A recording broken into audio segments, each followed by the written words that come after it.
Halo guys, kembali lagi dengan saya Alvesting dari Akademi Kripto. Jadi di kesempatan kali ini ya kita akan membahas ya mengenai gimana sih cara nyiapin mental sebelum teman-teman melakukan scalping. Pertanyaannya nih, kenapa persiapan mental ini penting? Jadi kan saya udah menjelaskan ya, trading itu aja itu adalah aktivitas yang menguras psikologi. Tradingnya itu sendiri udah capek di pikiran.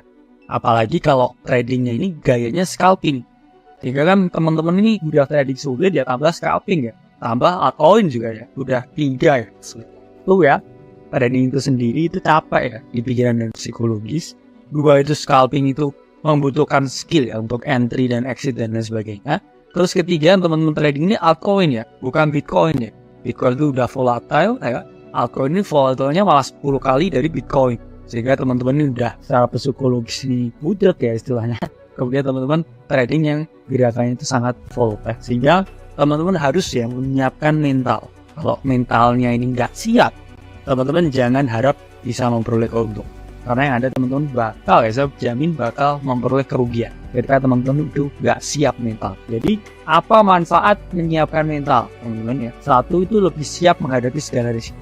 Jadi kita dari awal tuh udah siap ya. Sama aja kalau teman-teman naik gunung Himalaya ya. Misalkan teman-teman dari saat awal tuh udah tahu ya saya bisa mati ya. Oke, ketika teman-teman siap, teman-teman udah bisa mati ya. Berarti kan teman-teman pasti ya lebih memitigasi resiko ya. Ketika mungkin lagi naik ya kan, kendala ya, mungkin teman-teman kedinginan atau terperosok itu udah siap di awal. Karena teman-teman udah siap dengan resiko yang paling buruk. Kedua ya, siap menghadapi kegagalan. Kalau saya jelaskan ya, komputer tradingnya itu di dunia itu terbaik itu akurasinya 40%. Jika teman-teman lebih dari 50-70% ya, let's say ya teman-teman harus bangga dengan diri teman-teman sendiri. Karena kemungkinan yang 100 trader ya di dunia ini enggak. Kalau ada ya pasti orang terkaya di dunia pasti trader. Ketika teman-teman trader bukan trader ya terkaya di ini. Saya yang buat tas semua. Jadi kan teman-teman paham ya, ketika di trading ini tidak ada kemungkinan yang 100%. Ketiga, teman-teman nggak boleh emosional ketika buka posisi ya. Jadi kan dari awal udah tahu nih, kalau ini oke, saya sudah siap dengan risiko. Ya, sehingga naik atau turunnya jangan teman-teman panik ya, naik seneng ya, turun panik, naik lagi mulai seneng lagi nih sampai ke SL panik lagi terus terbang. Itu sering terjadi. Kemudian keempat ya, peluang suksesnya itu lebih besar ya. Karena teman-teman udah siap dengan resikonya, berarti kan teman-teman juga siap juga dengan rewardnya. Ini yang terakhir ya, kehidupan sosial itu nggak terganggu ya. Ini kan aktivitas berisiko ya. Kalau misalkan ada hal yang tidak sesuai ya, teman-teman takutnya nanti jadi stres ya, nggak bisa kerja ya, nggak bisa kuliah. Hubungan dengan orang sekitar juga mau itu sering terjadi. Itulah akibatnya ketika teman-teman nggak menyiapkan mental. Ya, satu udah nggak siap ya dengan risikonya, tiba-tiba hilang semua.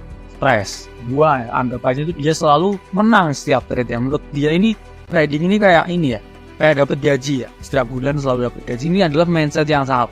Di trading itu gak ada yang pasti ya. Kamu masuk posisi itu kamu harus siap kalau ini bakal hilang. Jadi kalau kamu dapat duit itu udah bonus kamu. Ya, kamu harus prepare for the worst ya, sama hoping for the best. Jadi yang ketiga ini ya panik ya ketika buka posisi ya. Ini kan naik euforia ya, kemudian turun loh sedih lagi ya, naik lagi euforia lagi, turun sedih lagi. Itu jangan. Karena ketika teman-teman seperti itu ya, jelas kehidupan sosial dengan orang sekitar pun yang buruk ya. Dan ketemu dengan pacarnya ya marah-marah ya, karena tradingnya pengen raya lagi negatif. Terus habis itu pulang positif senang lagi. Itu sering sekali ya terjadi. Jangan sampai ya teman-teman lihat PNL negatif atau positif ya, ini mempengaruhi hari teman. Karena ini hanya sebuah permainan. Itulah kenapa ya saya harus menjelaskan cara nyiapin mental gimana sih ya. Pertama itu lihat trading itu sebagai permainan. Jangan teman-teman lihat PNL-nya, wah profit nih 10 juta, nah aku bisa beli ini, beli itu ya. Terus loss nih, wah loss 5 juta, harusnya saya bisa beli ini, beli itu ya. Harusnya saya ambil dari profitnya. Itu hal yang salah ya. Jika teman-teman punya accounting, harusnya lihat ini trading ya, uang dalam trading ya uang dalam trading aja. Anggap aja itu suatu permainan, terus naik level. Kemudian fokus ya di proses tahun pertama. Karena nggak ada ya teman-teman jadi koki misalkan ya 1 tahun tuh langsung masakannya itu. 1 tahun teman-teman jadi ahli skateboard ya, atau 1 tahun teman-teman bisa ngalahin Ronaldo atau Messi ya di latihan bola. Itu gak. Trading itu aktivitas yang sangat panjang, sehingga ketika teman-teman dapat fluktuasi ini ya, draw di tahun pertama ya udah nikmatin aja. Itu adalah bagian dari proses, ya itu adalah bagian dari permainan. Nggak bisa kamu itu langsung jadi. Sehingga di tahun pertama itu teman-teman fokus di proses dulu, jangan fokus di hasil. Kemudian yang ketiga ini, jangan lihatin nominalnya, karena ini yang sering teman-teman miskonsepsi ya, apalagi di era sosial media sekarang ya. Teman-teman misalkan, wah saya close trade, saya profit 100 ribu, senengnya setengah mati teman-teman ya. Terus kemudian teman-teman lihat di Twitternya ada trader yang pamer ya PNL-nya 1 juta juga, 15M satu kali trade. Itu teman-teman yang trade-nya tadi 1,5 juta aja bayarin fee-nya nggak bisa. Terus kemudian teman-teman ngerasain insecure itu jangan fokus ke nominal ya. Dan yang terakhir itu jangan membandingkan dengan orang. Karena pasti ya teman-teman ada yang lebih tinggi daripada teman-teman ya, daripada kita, daripada saya. Hingga ketika teman-teman ingin jadi yang paling jago, paling banyak PNL-nya, itu adalah teman-teman menggali kuburan.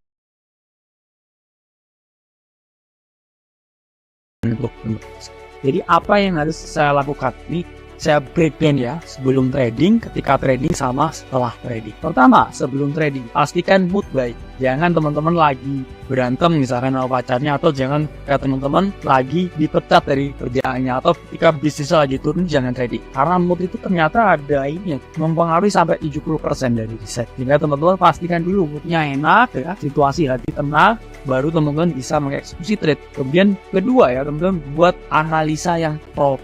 Ini adalah ada ya suatu bias namanya bias keadaan ya, availability bias. Ya mana ketika teman-teman wah lihat ini nih, ya udahlah aku langsung tradingin. Analisa dulu, lihat dulu, research dulu. Kayaknya jangan hanya pakai gambar-gambar garis, oh ya udah trade. Harus dianalisa yang baru. Yang terakhir siapkan yang terburuk. Jadi mikir aja misalkan saya ambilnya 1 juta. Ya udahlah saya siap dengan 1. It's okay, ya part of the game. Ya ketika teman-teman dari awal expect, saya pasti menang nih, bisa dapat 4 juta dari 1. Kalau salah, sebenarnya salah. Sehingga jangan teman-teman berekspektasi yang baik ya, ekspektasi yang buruk. Ketika teman-teman menang itu, bonus ya. Itu rasa senangnya tuh. Karena dari awal udah hilang nih uangnya.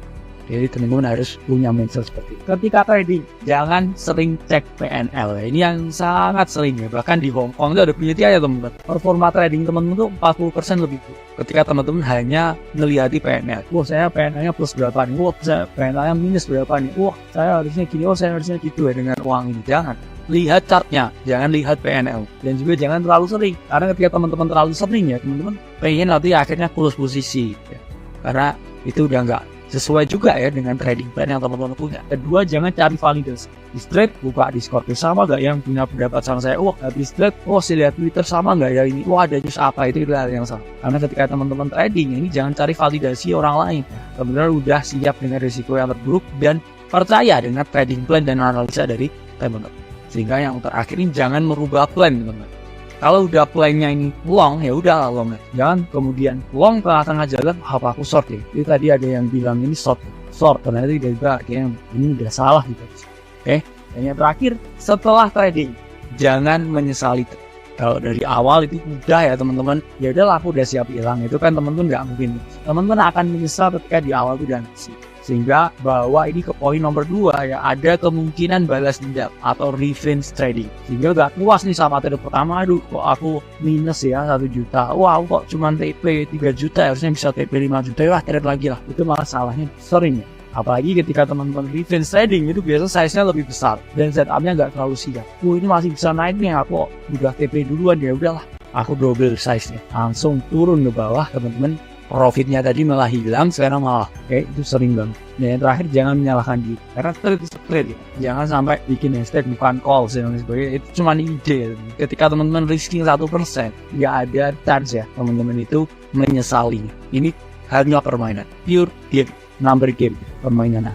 Oke, saya Alfa Testing dari Akademi Crypto, sampai berjumpa di modul selanjutnya.